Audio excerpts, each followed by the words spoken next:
기도하노라 라는 말씀으로 은혜를 나누고자 합니다.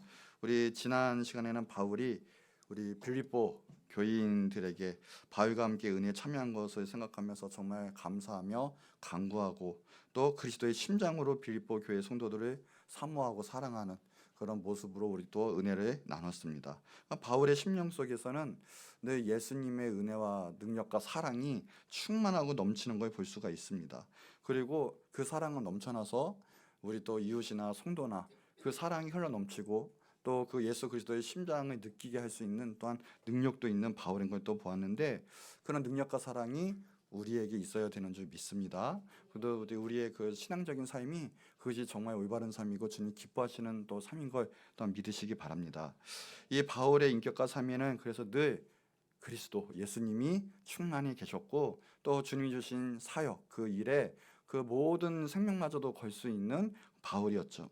근데 그 바울이 하는 말이 있어요. 뭐냐면 디모데후서 4장 7, 8절을 보면 그래요. 전에는 내가 그렇죠. 내가 이제 이번 성경에는 나는 선한 싸움을 싸우고 나의 달려갈 길을 마치고 믿음을 지켰으니 이제 후로는 나를 위하여 의의 면류관이 예비되었으므로 주 곧 의로우신 재판장이 그날에 내게 주실 것이며 내게만 아니라 주의 나타나심을 사모하는 모든 자에게도니라 라고 말씀을 하셨어요. 바울이 분명히 선포하고 고백하는 내용이 뭐냐, 이 모든 사역과 또 이 사역을 감당하고 하나님의 그 마음 또 예수 그리스도의 심장으로 모든 사명을 감당하고 삶을 살아갈 때 그 면류관, 그 의의 면류관과 상급은 자기 자신만 있는 것이 아니라 뭡니까? 주의 나타나심을 사모하는 모든 자에게도 있다라고 말씀을 하십니다. 오늘 우리가 예수님의 심장을 품고 또 예수님이 원하시는 그 모든 것을 지키고 이루고 또 살아가며 나갈 때 그 모든 의의 면류관, 그 하늘의 상급은 바로 나에게 있다라는 거예요. 그 누구에게 있는 게 아니라 나에게 있다. 오늘 그걸 믿음으로 받으시고 오늘의 하나님이 허락한 모든 신령한 축복, 하늘의 복을 다 받아 누리시는 여러분 되시길 축복합니다. 우리 옆 사람 축복해 볼까요? 당신에게는 하나님이 허락하신 의의 면류관이 있습니다. 아멘. 이게 얼마나 크고 연관된 일인지 모릅니다. 이 세상 사람들은 아무리 열심히 살아도 썩어 죽어 없어지면 끝이에요. 허망해요. 허무해요. 그러나 우리는 썩어지지 않은 영원한 상급과 주님이 허락한 의의 면류관이 있다라는 거, 그거 하나만으로도 얼마나 감사하고 위로가 되고 소망이 넘치는지 모릅니다. 그래서 오늘이 마지막인 것처럼 또 면류관을 받을 그날처럼 우리는 주님 앞에 그렇게 살아가야 될 줄 믿습니다. 그런 바울이 이제 오늘 기도하는 거예요. 간구하는 거예요. 이 마음을 열어주는 101가지 이야기라는 책에 이런 내용이 있어요. 이 12살 된 소년이 이 아버지와 함께 뉴햄프셔 주라는 그 살고 있었는데 거기에는 이제 호수가 있었습니다. 호수에서는 낚시를 종종 하곤 했는데 그 주 정부에서는 그 농어를 보호하기 위해서 어느 일정 기간 동안에만 농어를 잡고 나머지는 금지를 하는 그런 법이 있었어요. 그런데 이제 농어 낚시 시즌이 되기 시작 전에 바로 전날 이 저녁부터 낚시를 시작을 했대요. 이 아버지하고 아들이. 그래서 이제 낚싯바늘에 지렁이 끼우고 고기들을 민물고기들을 잡으면서 이렇게 시간을 보내고 있었는데 이제 입구 다리 뜨고 저녁이 노을도 이제 질 쯤에 갑자기 자기 아버지가 아니라 자기가 이 낚싯대가 갑자기 휘청거리면서 크게 휘청거리면서 이렇게 막 희기 시작했대요. 그러니까 그 소년이 와, 이건 큰 물고기다, 보통이 아니다 자각을 했어요. 그런데 아니나 다를까 소년이 그 힘으로 이 낚싯줄에서 물고기 끌으니까 너무 힘든 거예요. 그러다가 이제 아버지의 힘으로 같이 이 낚싯줄을 같이 당기면서 결국에는 물고기를 밖으로 끌어올렸는데 정말 큰 농어가 걸린 거예요. 농어가. 그런데 아버지가 딱 보니까 농어예요. 그리고 시간이 딱 봤는데 10시인 거예요. 그러니까 그 법이 풀리기 2시간 전에 농어를 잡은 거죠. 그러니까 2시간 이후에는 괜찮은데 금지 기간 동안 2시간 전에 농어를 잡아버리고 맞는데 그 농어가 일생일대 그렇게 큰 농어가 없을 거라는 짐작을 한 거예요. 이거는 너무 크게 횡재했다. 이것도 정말 흥분했는데 아버지가 말을 했습니다. 다시 물속으로 놓아주어라. 그렇게 했대요. 그러더니 소년이 소리를 질렀습니다. 아빠, 이거 아니지 않아요? 그랬더니 아버지가 온유한 말씀으로 2시간 뒤에 또 잡으면 되지 않냐. 소년은 알고 있었거든요. 일생일 때 이만한 농어를 잡을 수 있을까? 그러면서 이제 울음을 터뜨린 거예요. 이거 다시 잡지 못할 텐데요. 막 우는 거예요. 그러더니 소년이 마침 이렇게 호수지를 이렇게 돌아봐요. 그러더니 아무 사람이 없어요. 낚시꾼들도 없고 낚시 배들도 없었고 아버지를 다시 쳐다본 거예요. 혹시나 아버지 허락할까 봐. 근데 그때 느낀 거예요. 아버지는 단호하겠다. 안 되겠다. 결정이 내려졌구나 라고 단호하고, 그리고 한숨을 쉬고 아버지와 함께 그 큰 농어를 호수로 다시 놓아 주었다라는 거예요. 그것이 지나서 이제 30년 전에 이제 후로 그 책을 쓰게 된 거예요. 그 소년이 뉴욕시에서 정말 성공한 건축가가 되었습니다. 호수 가운데 있는 그 낚시터는 아직도 그대로 남아 있어서 자기의 아들과 딸을 데리고 그 낚시터를 데리고 가끔 이제 낚시를 하고 가고 하는데, 그때마다 순간순간 그 일이 계속 생각이 나더라는 거예요. 뭐냐면 그 농어는 단순한 물고기가 아니라 나의 도덕성에 관한, 내 정체성과 본질에 관한 그 사건으로 말미암아 내 인생을 만들어준 그런 농어라는 거죠. 그것을 생각하면서 이것은 자신의 이익보다는 정말 가치에 있어서 올바름을 택하는 원리다, 내 인생의 좌표가 되었다 하고 책을 쓴 거예요. 오늘 본문이 바울이 빌립보 교회를 향해서 정말 감사하고 기도하면서 간구하는 내용인데, 이것이 어떻게 보면 정말 본질적이고 기본적인 내용에 대해서 우리가 그렇게 되기를 원하고 기도하면서 바울이 쓴 내용입니다. 그러니까 어떤 우리의 큰 어떤 외적으로 나타나는, 또 때로는 신앙도 마찬가지예요. 외적으로 보는 신앙이 아니라 바울이 정말 근본적으로 무엇을 택하고 무엇을 행하고 원해야 되는지에 대한 기도를 오늘 본문이 말해주고 있다는 거죠. 자, 오늘 본문 한번 다시 한번 읽어볼까요? 시작. 내가 기도하노라 너희 사랑의 지식과 모든 총명으로 점점 더 풍성하게 하사. 정말 본질적으로 바울은 감사하며 기도하는 내용이 뭐냐? 너희 사랑이, 쉽게 말해서 너희 사랑이 점점 더 풍성하게 되기를 기도한다 라고 바울은 기도하고 있는 거예요. 그래서 오늘 첫 번째 알아볼 게 이거예요. 사랑이라는 거죠. 바울은 다른 걸 기도하는 게 아니라 너희 안에서 점점 커지고 풍성해지고 그것을 지키고 그것만은 계속 부흥하고 성장해야 되는 것이 바로 어떤 부분이냐? 그것이 사랑이다라는 거예요. 사랑이 점점 더 풍성해지기를 내가 기도한다라는 거죠. 빌립보 교회는요, 사랑이 넘치는 교회였어요. 우리 교회가 정말 빌립보 교회 같은 교회가 되기를 소원하고 그렇게 될 줄을 믿습니다. 이 빌립보 교회는 다른 교회들이 하지 않는 것을 했고 바울에게 또한 그것을 행하였고, 바울은 그것에 감사하고 그것에 감동하고 감화받은 거죠. 바울에게 선교비는 물론 에바브로디도를 통해서 바울이 감옥에 갇혔을 때 옥바라지를 하게 된 교회가 바로 빌립보 교회예요. 이 다른 사도들과 달랐습니다. 바울은 다른 사도들은 예수님을 모셨어요. 예수님을 봤어요. 예수님과 함께 공생애를 했고 예수님께 직접 모든 가르침과 말씀을 들었죠. 그러니까는 모든 사람들은 이 사도들, 정말 예수님의 제자들에게는 권위가 있었어요. 예수님께 직접 뵙고 배웠기 때문에. 근데 바울은 예수님을 보지를 못했고 그냥 환상 속에서 예수님을 직접 만나긴 했지만 그렇게 예수님을 만나게 되었죠. 그러니 처음부터 순탄한 목회는 아니었고 순탄한 선교는 또 아니었다는 거죠. 실제적으로 바울에게는 유대인들에게 있어서는 배신자였기 때문에 암살 순위 0순위예요. 그런 위험이 있었고요. 그리고 또 예수님 믿는 기독교인들, 그리스도인들에게도 마찬가지로 경계 대상 1호였어요. 바울을 어떻게 믿어? 라는 것이 좀 팽배해져 있었죠. 그러니까 또 다른 사도들은 가는 곳마다 대접도 받고 또 여비도 받고 그랬고, 심지어 기혼자 사도 베드로는 부인과 함께 다니기도 했죠. 그러나 바울은 결혼도 안 하고 스스로 혼자 다니면서 모든 것을 또 혼자 충족하고 혼자 해결해야 될 그런 상황이었어요. 극소수의 사람만이 바울을 알고 또 존중해주고 사역 가운데 함께 했다는 거죠. 근데 그 중에 앞서 있던 것이 바로 빌립보 교회였다는 거죠. 로마 감옥에 구금되어 있던 그 모든 사람도 오지도 않았고요. 심지어는 바울이 파송했던 정말 안디옥 교회도 외면을 했던 상태죠. 그럴 때 바울에게 옷도 주고 음식도 주고 에바브로디도를 통해서 여러 가지 채워줌을 감당을 했던 교회가 바로 빌립보 교회라는 거예요.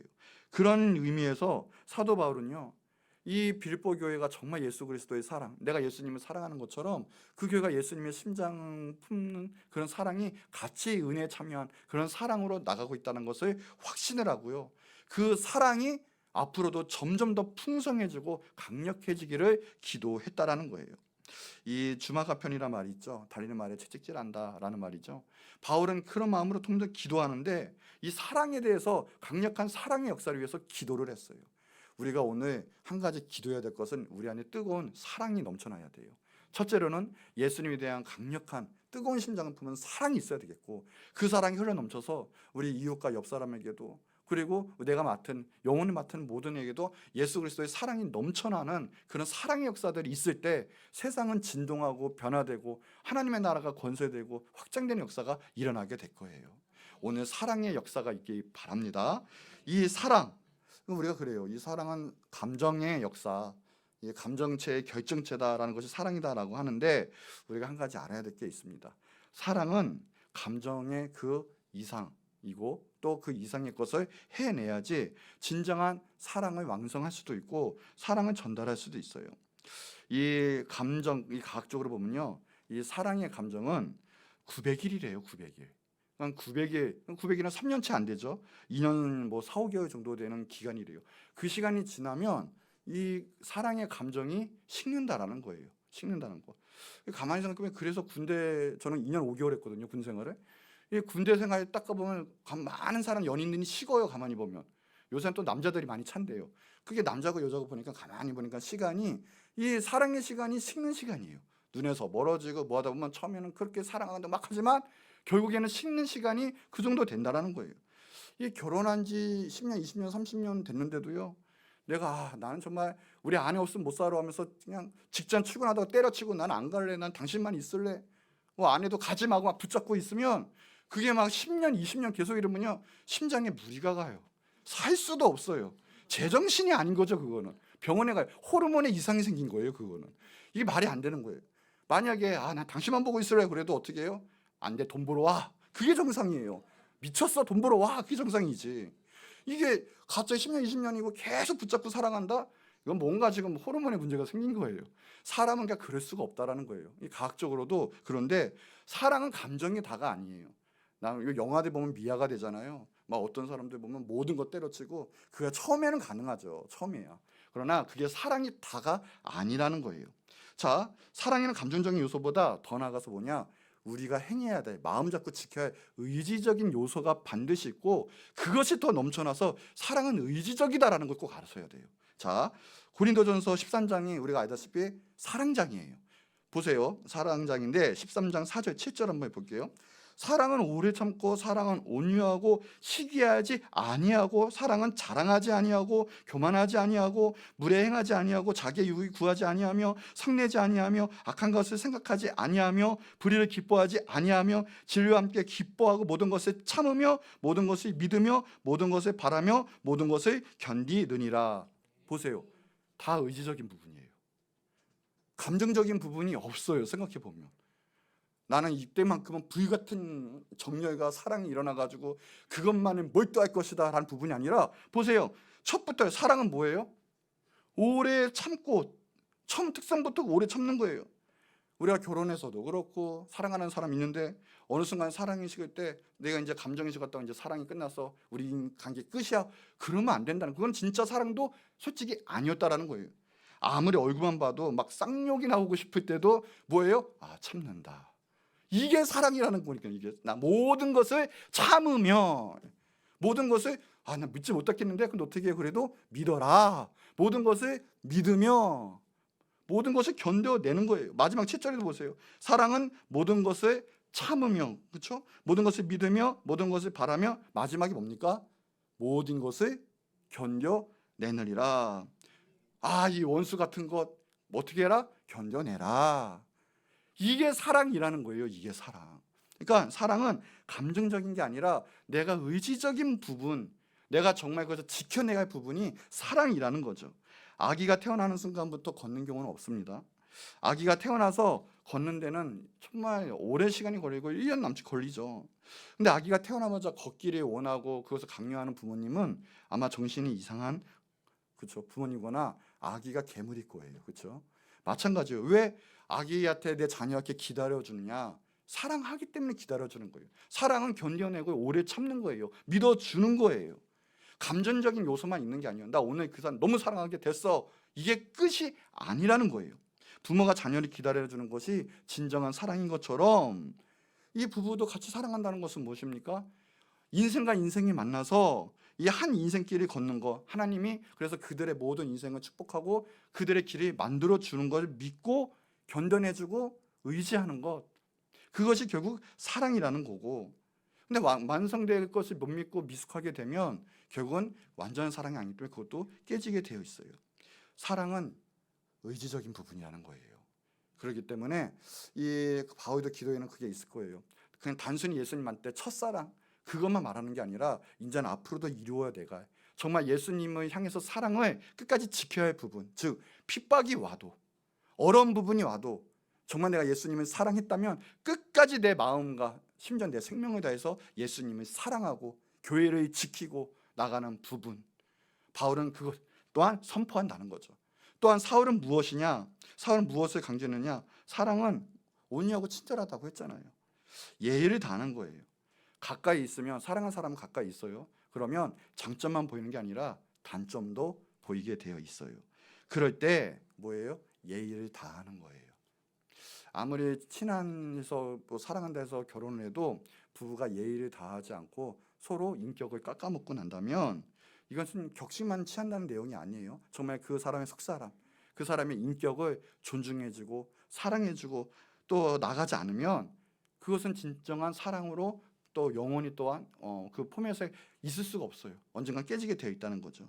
그래서요, 사랑하면 할수록 거기는 인격과 또 모든 격식을 갖추는 예의가 있게 되는 거죠. 이 사랑하는 것은 그래서 비교하지 않아요. 그 사람을 절대적으로 본다는 뜻이 바로 사랑이라는 거죠. 이 만약에 시기, 자랑, 교만, 무례히 행하고 자기 유익을 구하는 것은 무엇이냐? 절대적으로 그만 보고 있다는 뜻이 아니에요. 무엇인가 원하는 충족을 놓고 아니면 비교 의식이 있다는 뜻이죠. 그렇기 때문에 그것은 온전한 사랑이 될 수가 없는 거죠. 자녀한테 기준이 뭐예요? 그 자녀만 사랑하고 그 자녀의 아픔과 또 그 자녀가 나갈 기회가 그 자녀만 바라보는 것, 그것이 진정한 사랑이지. 요새 뭐 엄친아, 그렇죠? 엄친 딸 이러잖아요.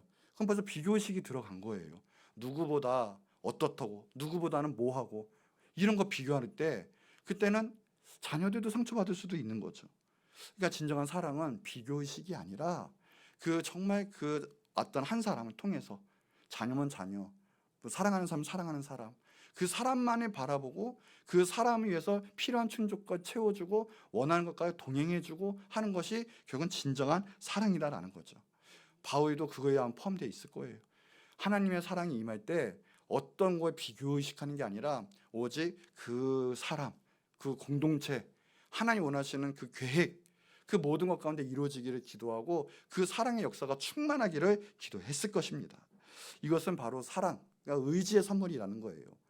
우리가 기도하기를 바랍니다. 사랑, 그럼 우리가 쉽게 생각해요. 나 오늘 갑자기 이 사람 마음에 들었어, 그리고 사랑에 빠졌어. 그게 다가 아니에요. 우리 교회를 사랑하십니까? 그 옆 집체를 사랑하십니까? 그러면 지금부터 어떤 일이 있어도요, 하나님의 그 마음을 잡고 그 하나님 마음 가운데 순종하고 행하는 거예요. 그 사람의 단점이 있던 어떤 뭐 잘잘못이 있던 그것이 문제가 아니라 하나님이 그들을 향한 계획, 우리 교회와 우리 공동체를 향한 계획 가운데 믿고 견디고 기도해주고 사랑을 품고 나가고 의지적으로 그들 가운데 함께하며 나가는 것, 그것이 진정한 사랑인데 그 사랑이 점점 풍성해지기를 바울은 기도했다라는 거예요. 우리들 모임 가운데, 우리 교회 가운데, 여러분의 모든 심령 가운데 사랑이 넘치기를 간곡히 기도합니다. 옆 사람 다시 한번 축복해 볼까요? 당신은 하나님의 사랑의, 자, 저기 중요합니다. 자, 전달자입니다. 자, 사랑 받는 것도 좋은데 뭐라고요? 내가 하나님의 마음을 품고 예수 그리스도의 심장을 갖고 사랑을 전달하고요. 우리 그리스도의 향기라고 했잖아요. 그것을 모든 것 가운데 우리는 그게 나타낼 수 있어야 돼요. 자, 그런데 이제 보세요. 이 내가 기도하노라 너희 사랑을 점점 더 풍성하게 하는데 거기에는 두 가지가 들어가 있어요. 뭐냐면 너희 사랑을 지식과 모든 총명으로 점점 더 풍성하게 하사. 두 가지가 있죠. 자, 두 번째가 뭐냐면 지식이에요. 지식. 자, 이 지식과 모든 총명으로 풍성해지를 기도하고 있는데, 사랑에 지식이 없으면 그 사랑은 잘못된 사랑으로 갈 수밖에 없죠. 왜 그래요? 올바른 분별력이 없기 때문에 맹목적인 사랑으로 가면 그것은 어떻게 보면 받는 입장에서도 스토커가 될 수 있어요.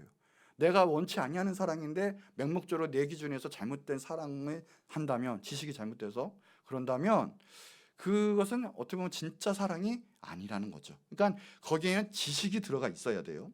또 하나, 총명이 없는 사랑. 총명이 있어야 된다는 거죠. 총명이 없으면 근시안적이 될 수밖에 없고요. 결국에는 편협적으로 될 수밖에 없어요. 그러니까 그것도 진정한 사랑은 아니죠. 그러니까 지식. 자, 지식이 뭐냐면 원래는 원단어가 그노시스예요. 헬라어 원단어가. 근데 여기서는요, 그노시스를 사용하지 않고요, 에피그노시스를 썼어요. 에피그노시스. 그러니까 이 단어인데 그 단어의 뜻이 무엇인가 봤더니요, 하나님에 대한 암이란 뜻이 있어요. 즉 바울이 말할 때는 복음에 대한 진리에 대한 이해를 말하고 있는 거겠죠. 예수님의 심장, 예수님의 사랑에 대한 이해, 그 지식, 구약에 대한 율법과 하나님에 대한 그 사랑을 말하고 있는 거예요. 그러니까 우리가 여기서 알아야 될 거 있어요. 그러니까 사랑에 대한 지식, 그러면 우리가 다른 세상 책 나가서 뭐 심리학 아니면 인체 뭐 정신학 뭐 이런 거에 대한 사랑을 말하는 게 아니라, 이 지식이 있어라 그런 것은 뭐냐? 하나님에 대한 알미 있어야 된다는 거예요. 그런 지식이 있어야 된다는 거예요. 우리가 이 하나님에 대한 하나님에 대한 지식, 그 또 성경 말씀이 우리 가운데 없으면 이 하나님에 대한 사랑도 잘못될 수밖에 없어요. 하나님이 무엇을 기뻐하시는지, 무엇을 원하시는지, 그럴 때 하나님께 대한 사랑도 받을 수 있고 하나님을 정식으로 사랑할 수 있지, 그 대상자가 올바른 지식이 없는데 그 대상자를 올바르게 사랑할 수는 없는 거예요. 바울은 그걸 말하고 있어요. 자, 사랑이 풍성해지기 원하는데 그래서 첫째에 대한 지식, 그게 뭐냐? 하나님에 대한 알의 지식에 대한 사랑을 말하고 있는 거예요. 어떠한 연예인이 있었는데 그 연예인이요, 초등학교 4학년 때 한글을 배웠다고 해요. 근데 이유는 무엇이냐 봤더니, 이 어렸을 때 너무 먹고 살기도 힘들고 그러다가 때를 놓치고 하다가 뒤늦게 보였는데, 한글을 배우게 된 이 계기가 무엇이냐면, 어느 친구로 교회에 나가게 되었는데, 이 교회는 다 뭐예요? 이게 분반 공부가 있잖아요. 이 예배 후에 이제 성경 분반 공부 때 시간 되었는데, 학생들이 돌아가면서 성경을 읽는데 자기가 좋아하는 여학생이 있었대요. 마음에 드는 여학생이. 그런데 자기는 한글이 못 읽으니까 그렇게 창피하더래요. 그래서 목숨 걸고 스스로 혼자 독학으로 한글을 띄어내가지고 그렇게 공부를 했대요. 그런데 거기서 이야기하면 뭐냐면, 한글을 알았더니 세상이 내가 아는 세상이 아니고 다르게 보이더라. 그렇게 얘기하더래요. 당연한 거예요. 글자를 알면 지식의 차원이 수준이 튀어지는 거죠. 내가 오는 대로 내가 아는 세상이 아니라 세상에 대한 판단 이해를 내가 할 수가 있는 거예요. 세상이 완전히 틀어지는 거예요. 그게 지식의 또 힘이기도 하죠. 운동도 마찬가지죠. 내가 어떤 운동을 잘 모르고 그냥 보면 그냥 경기 결과 누가 이겼대, 그 수준밖에 될 수 없어요. 그러나 내가 어떤 데서 운동을 알아요. 그러면 뭐 야구면 야구, 축구면 축구, 야 경기가 마지막으로 갈수록 이땐 이렇게 해야 되고 저렇게 해야 되고, 야 이땐 누가 잘했고 뭐 했대고, 너무 경기 운영을 잘했고 눈에 보이는 거예요. 그때 경기도 너무 재밌어지고 내가 하는 것처럼 느껴지고 희열도 느끼게 되는 거죠. 지식의 힘은 바로 거기에 있죠. 세상이 틀리게 보여요. 하물며 우리가 예수 믿는 자녀고 하나님의 자녀로서 하나님에 대한 이해와 하나님에 대한 지식, 하나님의 알미 없다면 우리는 솔직히 말하면 하나님의 자녀가 아니에요. 우리가 하나님 사랑한다는데 하나님은 얼마큼 알고 계시고, 지금 이 순간에도 하나님이 나를 향한 계획과 나를 얼마만큼 사랑하시는지, 더 나아가서 나를 앞으로 어떻게 이끄시고 나를 사용하실지 알고 계십니까? 적어도 모를 수는 있어요. 아니 몰라요. 그래도 믿음과 함께, 오늘 그 기대감과 함께 정말 주님과 동행하고, 주님 정말 그게 사랑이거든요. 주님을 기대하며 주님 예배하는 삶, 우리의 삶이, 우리의 예배가 이렇게 이루어져야 된다는 거죠. 바울의 사랑에 대한 부분은 하나님에 대한 사랑, 하나님에 대한 이해를 말하고 있는 거예요. 이 근본적인 영원한 하나님의 사랑은 우리가 반드시 알아야 우리가 성경 말씀뿐만 아니라 하나님이 나를 향한 그 모든 뜻도 우리 이 세상 살면서 이루어갈 수 있는 거죠. 자, 호세아 선지자가 이 땅 가운데, 그때 당시 때 가운데 이 땅이, 이스라엘 땅이 왜 점점 이렇게 악해지고 그리고 나라가 침체해가고 침몰해가고 있는가? 자, 이렇게 말해요. 호세아 4장 1절에서 6절 말씀 보면 1절에 이렇게 말해요. 보여요? 이스라엘 자손들아, 여호와의 말씀을 들으라. 여호와께서 이 땅 주민과 논쟁하시나니. 하나님은 논쟁하신대요. 학자 같으세요. 우리 때 가르쳐 주세요. 우리가 지금 논쟁하는 거예요. 하나님 가르쳐 주세요. 하나님 배우겠습니다. 그래, 너는 그렇게 하라. 너는 이렇게 해야 된다. 거기서 떠나라. 그걸 배워라. 논쟁하는 거예요. 근데 여호와께서 이 땅과 주민과 논쟁하시나니, 이 땅에는, 근데 하나님의 판단은 그거예요. 진실도 없고 인애도 없고 하나님을 아는 지식도 없고 그래요. 이 땅에 뭐가 없다고요? 진리, 거짓돼요. 정말 참다운 진실과 진리가 없어요. 공평하지도 않아요. 다 부패했어요. 사랑도 없어요. 인애도 없고, 정말 중요한 거 이거예요. 하나님을 아는 지식이 없으니 탈출구도 없고 정말 진리가 무엇인지도 모르고 세상이 썩어질 수밖에 없죠. 진정한 선, 진정한 진리를 모르는데, 하나님을 모르는데 어떻게 거기 가운데 생명이 있고 진리가 있을 수 있겠습니까? 내 인생도 마찬가지예요. 하나님이 없고 하나님을 아는 지식이 없고 내 생각은 충만한데 어떻게 하나님의 역사와 은혜가 가득하고 하나님의 은혜의 역사가 나를 이끌어 나갈 수 있겠습니까? 자, 그러면서 보세요. 6절에 보면 내 백성이 결국은요, 하나님을 아는 지식이 없어서 망하는 거예요. 내가 왜 지금 인생길이 왜 이렇게 됐지? 왜 그렇게 돼요?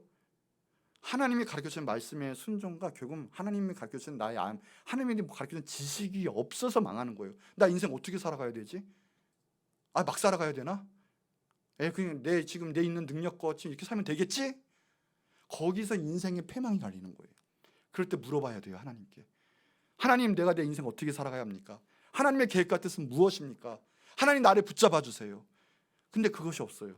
이스라엘 땅 가운데 이스라엘 백성은 하나님에 대한 지식이, 말씀이 없음으로 망하는도다. 근데 그게 뭐냐? 너가 지식을 벌었으므로 그래요. 하나님은 이미 말씀을 통해, 선지자를 통해서, 율법을 통해서 말씀을 하시는데 그들이 하나님 말씀을 듣질 않고 관심도 없고 지식이 임했지만 지식을 받지를 않아요. 그럼 그거 망하는 거예요. 나도 너를 버려 내 제사장이 되지 못하게 할 것이고, 내가 내 하나님의 율법을 잊었으니 나도 내 자녀들을 잊어버리라. 하나님을 아는 지식이 정말 중요합니다.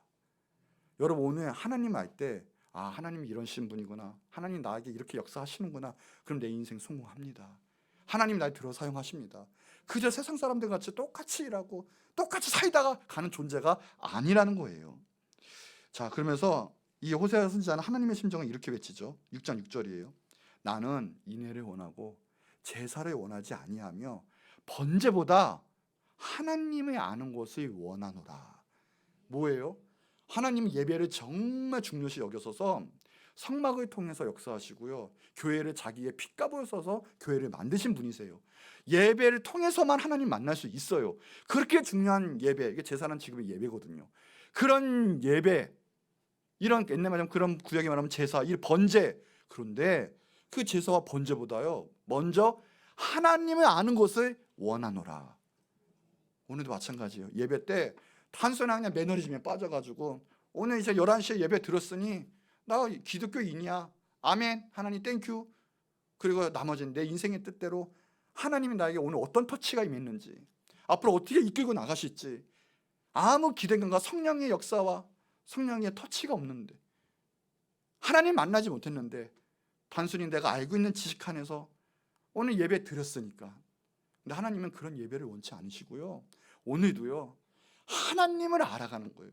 오늘 하나님이 이러셨구나. 저부터도 누구를 만날 때 같은 사람이 아니에요. 무슨 말인지 아십니까? 그 사람에게도 일이 있어요. 그럼 업그레이드가 됐어요.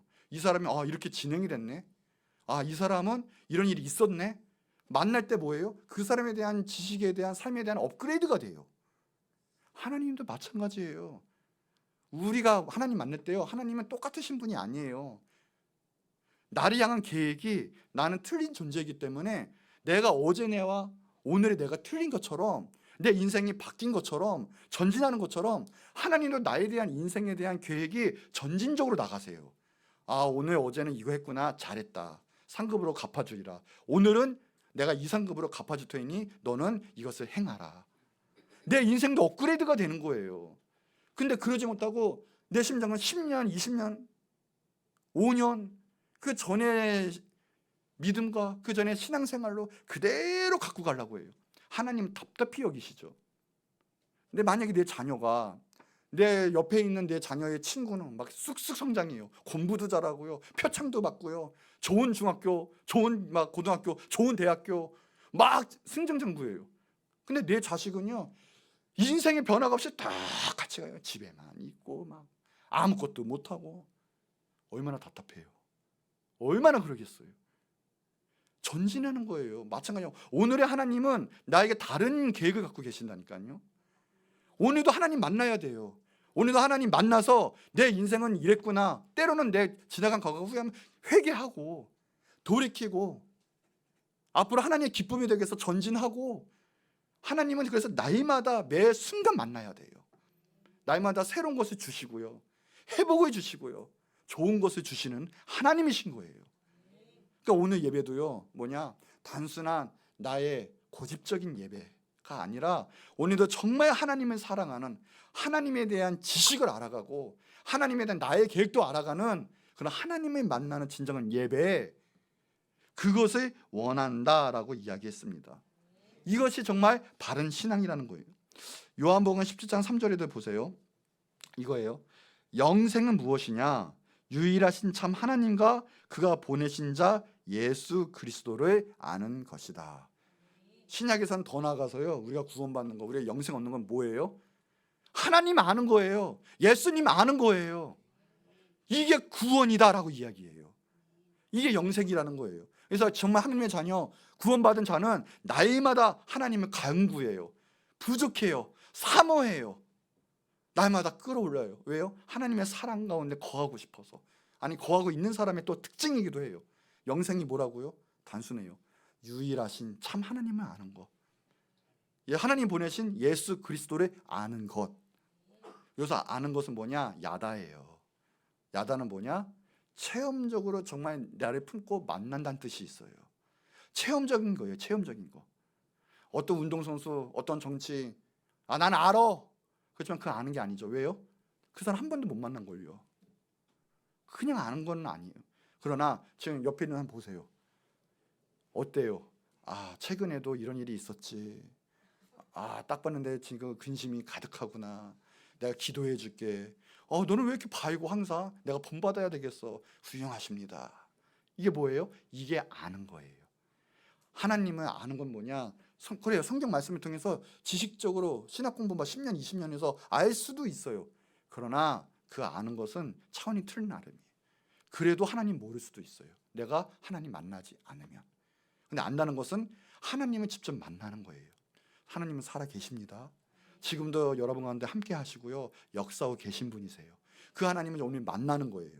뜨겁게 만나는 거예요. 그 지식을 사모하는 거예요. 이게 안다라는 거예요. 오늘 하나님 아는 지식이 충만해서 사랑의 역사가 충만하시를 축복합니다. 자, 마지막 세 번째가 보니까 지식뿐 아니라 총명으로 점점 사랑의 역사가 충만하기를 원한다라는 거거든요. 총명. 바울은 이 총명, 근데 모든 총명이에요. 그것은 무엇이냐? 모든 것 가운데 그 총명이 적용되길 원하고, 또 하나님의 일에 있어서도 그 일의 역사가 일어나기 원한다는 뜻이죠. 총명은 아이스테시스라는 단어인데, 그 단어가 뭐냐면 인사이트예요. 통찰력, 분별력, 안목, 뭐 이런 뜻이 있어요. 그러니까는 어떤 결정을 할 때 그 상황에 있어서 적절한 판단을 하는 거, 분별을 하고 행하는 거, 이것이 바로 총명인데, 지식은 이론적이라고 한다면 이 총명은 나타나는 거죠. 실질적으로 판단하는 거예요. 분별하는 거예요. 이것이 바로 총명이라는 거죠. 지식은 일반적으로 내 안에서 깨달음을 말하죠. 아, 이거였구나 할 수는 있어요. 그러나 그 지식이 더 나아가서 이롭게 되거나 완성되려면 총명이라는 것이 돼야 돼요. 예를 들어 내가 아는 지식이 있어요. 그냥 의학 지식이 있어요.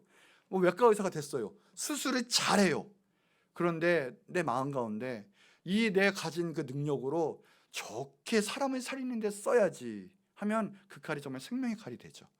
그런데 능력은 똑같아요. 근데 악한 마음이 들어와요. 그러면 그 능력은 장기 적출하는 데 쓰이게 돼요. 악한 무리와 결탁이 되죠. 그러면 사람을 죽이는 칼이 되는 거예요. 그 뭐예요? 총명해야 돼요. 하나님의 역사와 하나님의 성령의 영이 임해야 돼요. 그 사람에게. 그게 임하지 않으면 우리가 하나님 많이 알아도요, 이것이 잘못된 지식으로 하면 하나님 말씀을 이용을 할 수도 있어요. 그러니까 하나님 오늘 기도라는 건 하나님 정말 알기 원합니다. 하나님과 교제하기 원합니다. 하지만 정말 하나님의 성령으로 임한 사람은 옳게 하나님의 뜻으로 가고, 그게 분별이에요. 총명으로 가지 절대 내 뜻으로 가지 않아요. 내가 하나님을 욕되게 하고 하나님을 이용하지 않는다는 거죠. 그게 총명이라는 거죠. 그러니까 도움을 주되 하나님의 성령의 역사 가운데 어떻게 선한 역사를 이루냐, 이게 분별이고 이게 맞느냐라는 것이 총명인데, 거기에 없으면 자기 중심적으로 갈 확률이 높아요. 그러면 어떻게 됩니까? 맞아요. 실제상 하나님의 뜻을 알고 그 말이 맞아요. 하나님 말씀을 맞게 선포할 수도 있어요. 그런데요, 어떤 역사가 벌어지자면 그 사람에게 은혜가 안 되고 그 사람에게 상처가 돼요. 정죄감을 심어줄 수도 있고요. 그 어떤 공동체 가운데서도 어떤 유익보다는 어떤 무너뜨림 역사로 많이 일으킬 수도 있는 거죠. 그럼 총명이 얼마나 중요합니까? 신앙생활 많이 하는 것도 중요하지만 많이 하기 이전에 방향성과 이 총명이 받기를 기도해야 된다는 거예요. 그래서 사랑에는 이런 지식과 총명의 역사가 필요한데, 이 사도 바울이 꾸짖는 부분 중에 하나가 바로 유대인들한테도 그걸 말하는 거예요. 자 보세요. 로마서 10장 2, 3절 보면 내가 증언하노니, 그들이, 유대인을 말하는 거예요, 하나님께 열심히 있으나 하나님 율법 제대로 알고요, 공부 많이 했어요, 달달 외워요, 토라 달달 외워요, 열심도 있고요, 모든 것을 다 지켜 행해요. 그런데 보세요, 그것이 올바른 지식을 따른 것이 아니라, 지식은 있어요. 그런데 거기에는 하나님의 역사, 총명이 없어요. 그러니 3절이 뭐예요? 보세요. 하나님의 뜻, 하나님의 의를 모르고 자기의 마음대로 자기의 의를 세우려고 자기 고집대로 해요. 그런데 그게 더 나가니까 하나님보다 높아져요. 그러니까 뭐예요? 힘써 하나님의 의에 복종하지 아니한다. 그러니 바리새인들은 예수님을 도로 대적한 것뿐 아니라 십자가에 그냥 못 박혀 죽여버리잖아요. 이게 바리새인의 의예요. 자기의 의. 제일 무서운 건 뭔지 아세요? 그 무엇도 아니에요. 자기의 의예요. 자기의 의가 넘치면, 하나님보다 높으면 예수님도 죽일 수 있어요. 하나님을 대적한다고요. 자기의 의가 제일 무서운 거예요. 지식이 아니면 좋아, 하나님 하신 진 족적으나 지식 가운데 하나님의 성령의 역사가 있어야 된다는 거죠. 그러니까 나는 사랑하는 건데 지식이 충만한데, 하지만 하나님을 아는 지식이 있어야 되고 하나님이 주신 총명 가운데 행해야 돼요. 오늘 한번 생각해 보세요. 나는 사랑하면 되지, 하지만 정말 그 안에 정말 하나님의 사랑인가? 더 나아가서 이 하나님의 사랑을 적용하는, 그 활용하는 총명 앞에서 성숙하게 그대로 하나님 말씀에 순종하고 있는가 한번 생각해 보세요. 오늘 그것을 달라고 기도하고요, 우리의 공동체 가운데도 점점 풍성하게 되기를 기도해야 될 줄 믿습니다. 그래서 그거예요. 이 책을 통해서 배우는 사람을 북스마트라고도 하죠. 그건 지식에 해박한 사람들이 많이 있어요. 그래서 많은 책도 읽고 좋은 학교 다니는 사람도 많고 시험 보면 성적도 잘 나오고. 하지만 또 하나, 이 스트리트 스마트라고 하죠. 이 자기의 어떤 경험, 연륜 가운데 총명을 터득하는 사람, 그러니까 자기 분야에서는 노하우를 경험적으로 터득하는 사람, 그 사람이 이제 스트리트 스마트인데, 큰 인재는 무엇이냐 하고 봤더니 바로 이 종합적으로 북스마트와 스트리트 스마트가 이 상호 보완적으로 잘 이루어진 사람이 나중에는 큰 일을 한다고 하는 거예요. 우리도 마찬가지예요. 오늘 하나님이 아는 게, 첫째는 알아야 되죠. 모르면 어떻게 하겠습니까? 하나님의 말씀을, 하나님의 뜻을 최대한 많이 아세요. 그것을 내 것으로 받아들이세요. 그리고 그것이 그냥 지식으로 멈추는 게 아니라 그것이 내 가운데 의의 열매 가운데 충만하게 넘쳐나기를 기도합니다. 그 합쳐진 사람은 바로 딥 스마트라고 해요.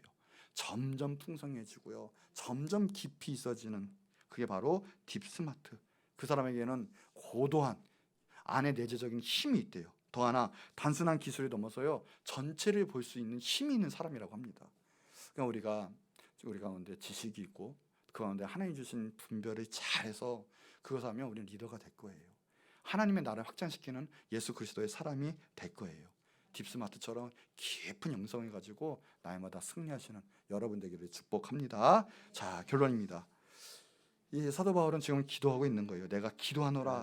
뭡니까? 너희 사랑을 지식과 모든 총명으로 점점 더 풍성하게 하사, 그렇게 되기를 기도한다라고 이야기하고 있습니다. 이 사랑이 지식과 총명이 또한 없으면 안 되죠. 오늘 기도하실 때요, 지식과 총명으로 말미암아 사랑의 역사가 점점 충만한 내가 되길 바라고 또 우리 교회가 되기를 원합니다 하고, 이제는 그 목표를 잡고, 이건 본질적인 내용이에요. 이제 어떤 행함에 있어서 이렇게 해야 된다가 넘어서 내 안에 정말 지켜야 될 거, 그리고 이거는 꼭 해야 될 거라는 말이고, 그것을 바울은 기도하고 있죠. 오늘 우리가 근데 사랑이 넘치게 해주시되 하나님에 대한 아임, 하나님에 대한 사랑뿐만 아니라 그것이 넘쳐나서 우리가 근데 서로 하나 되는 우리가 되게 하여 주옵소서. 그래서 그 부분에 대한 마지막 절이 11절이에요. 그 밑에 절에 보면 그랬거든요. 예수 그리스도로 말미암아 그래서 의의 열매가 가득하여 하나님의 영광과 찬송이 되기를 원하노라. 바울은 결국 그거예요. 그렇게 사랑이 충만해서 열매를 맺어야 돼요. 그냥 나만 알고 있는 게 아니에요. 의의 열매가 가득해서 너네들 빌립보 교회가 뭐가 되기를 원한다? 하나님의 영광이 되기 원한다. 하나님의 찬송이 되기를 원한다. 얼마나 존귀한 일입니까? 하나님은 찬송받기 위해서 우리를 만드셨고 영광받기 위해서 우리를 만드셨거든요. 존재 목적을 말하는 거예요. 그러기 위해서는 우리가 사랑 가운데 승리하는 우리가 되어야 되기를 바울은 힘써 기도하고 있는 거죠. 우리 이것을 위해서 기도하고 주님께 매달리고 하나 되는 우리가 되기를 축복합니다. 자, 이제는 기도할 텐데, 하나님 감사합니다. 우리 오늘 말씀이 선포되었습니다. 이 말씀이 우리 가운데 임한 줄 믿습니다. 우리 가운데 점점 풍성해지는 사랑의 역사로 모든 걸 승리하는 우리가 되게 하여 주시고, 모든 영혼을 사망에서 생명으로 구원하는 우리가 되게 하여 주옵소서. 하나님의 영광 올려드리게 하여 주옵소서. 주여 한번 크게 부르짖고 기도하도록 하겠습니다.